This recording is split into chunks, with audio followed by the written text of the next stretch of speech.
Hello po mga ka-fam!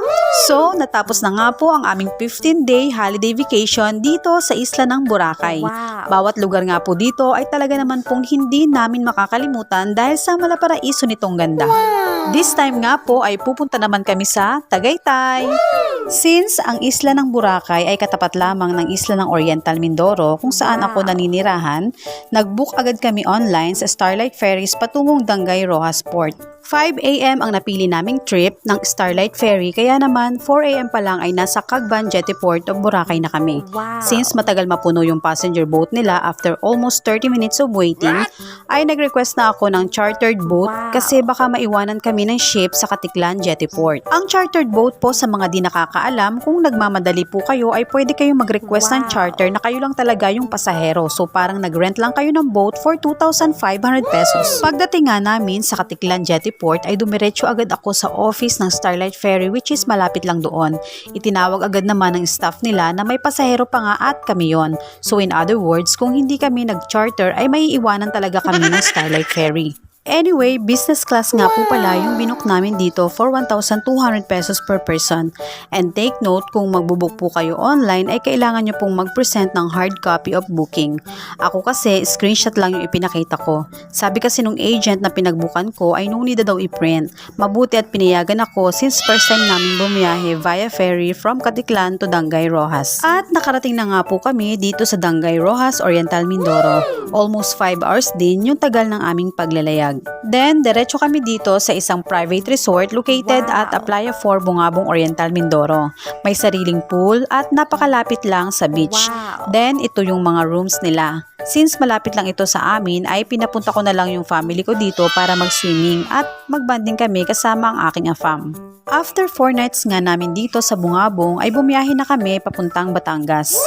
Favorite nga naming barko itong Fast Cat kasi napakalinis at talaga namang smooth ang biyahe. Wow. Masarap din dito yung empanada nila. Yummy. So upon arrival nga dito sa Batangas Port ay nakahanap agad kami ng private car na bumabiyahe papuntang Tagaytay. Honestly, wala talaga akong idea kung magkano yung fare going to Tagaytay. But for the amount of 2,500 pesos ay safe naman kaming dalawa na nakarating mismo sa aming hotel which is located at Magallanes Drive by Team 2 West, Tagaytay. This place is so peaceful, clean, and relaxing. They serve great food and all staffs are accommodating and very friendly. It provides an easy access to nature and a great escape from everyday life.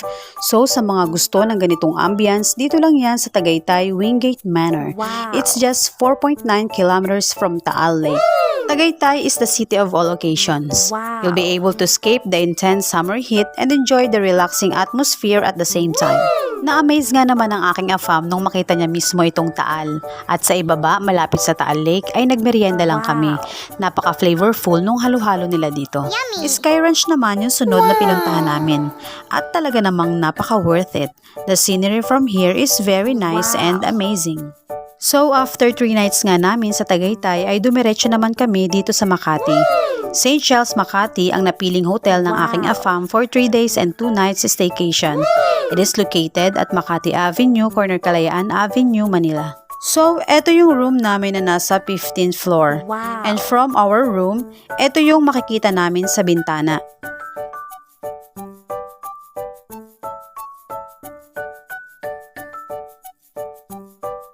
The Coro Hotel on the right side and the City Garden Hotel on the left side. Wow.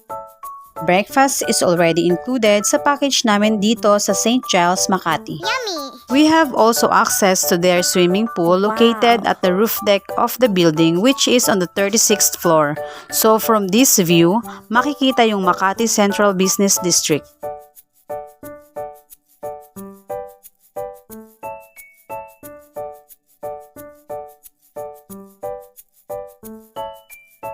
Then, nag-dine-in kami dito sa Hosein's Persian Kebab located at LKV Building, 2nd floor, Makati Ave. And if you're looking for a unique American retro vibe restaurant, Filling Station Cafe and Bar is perfect. Wow. Mayroon pa silang Filipino Elvis Presley na talaga namang hahanga ka sa boses niya. Wow. This restaurant is located at Burgos Street, Poblacion, Makati. Sobrang sasarap ng food nila dito. Yummy.